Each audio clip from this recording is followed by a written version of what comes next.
My name is Helena. I am 30 years old, and I grew up in a small village in Minas Gerais. Our house was old and made of wood. We had chickens walking around and cows in the corral.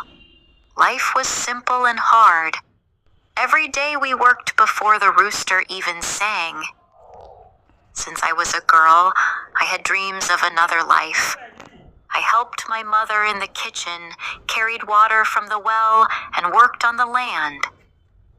But every evening, when the sun went down behind the hills, I sat on the fence and looked at the train far away. To me, that train was a door to a new life. One day my little brother asked, "Why do you look at the train so much?" "Because it goes to places where people are not stuck," I said quietly. My parents were good, but strict. My father, with sunburned skin and a strong voice, believed the world outside was dangerous. My mother also worried, but even with fear in my heart, I felt I did not belong only to that small place. One night during dinner, my father said, "You have your head in the clouds." "I just look at the train, Father," I answered. "Trains are not for dreamers," he said. "A woman alone is not safe out there." "I don't need someone to protect me," I whispered. My father became angry. "You don't understand the city. Here you have your home. And if my place is not here?" I asked. The kitchen fell silent. My mother looked down. My father clenched his fists. After that night, the house was full of arguments. My father wanted me to marry someone from the village.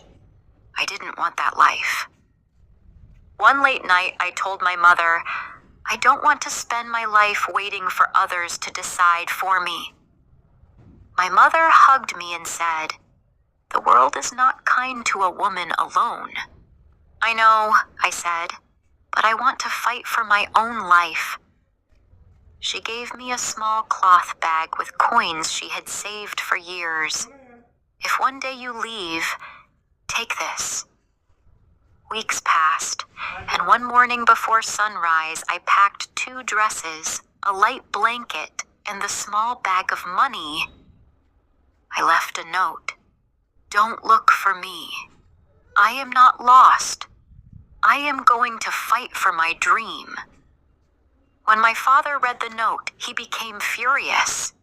He rode his horse to find me, but I was already far away. In the middle of the road, he stopped, cried with anger and pain, and returned home. I walked along the dusty path until I heard the train whistle. My heart beat fast, not from fear, but freedom. At the station, the old ticket man asked, "Going alone?" "Yes," I said. "To wherever I can start again." The train took me to the city.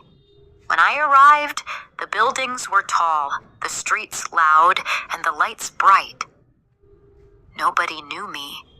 Nobody waited for me. For the first time, I was completely alone. I found a small, cold room to rent with my few coins. Then I started looking for work. I knocked on doors and asked everywhere. Most people said, "We don't need anyone. Come back later." Some didn't even listen.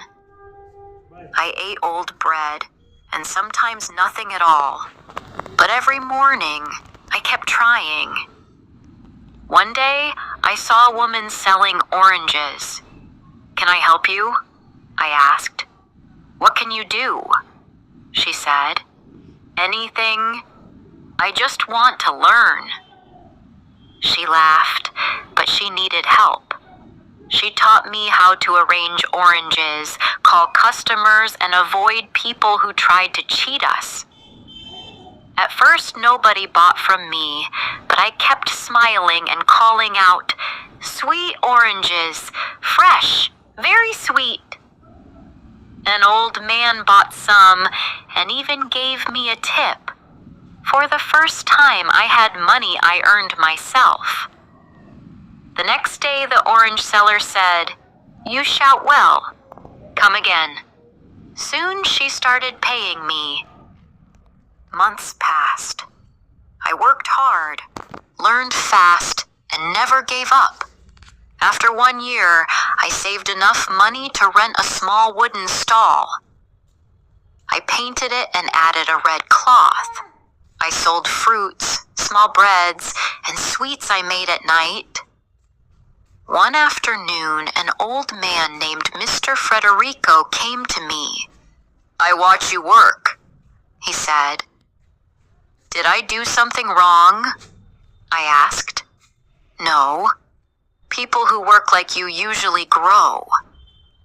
He taught me about money, prices, and how to buy products cheaper. If you don't know how to count your money, you will always work for someone else, he said. With time, my stall grew. People called me the young woman from the corner. I hired a helper. I learned to be quick, honest, and kind with customers.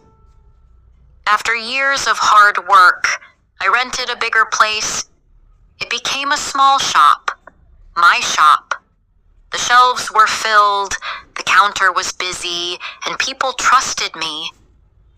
One day, a letter arrived from my brother. "Father is sick," he wrote. "Mother misses you every afternoon. Please come if you can." I closed my shop for a few days and took the train home. The path looked the same, but I was different now, strong, confident, and sure of my life. My mother ran to me first and hugged me tightly. "Is it really you?" she cried. "Yes, Mother. I'm home." My father came slowly. He was thinner, weaker, afraid of what I might say. I looked at him and smiled softly. "I came to greet you, Father." His voice shook. "Forgive me, daughter. I was afraid, not of you, of the world." "I am fine, Father," I said.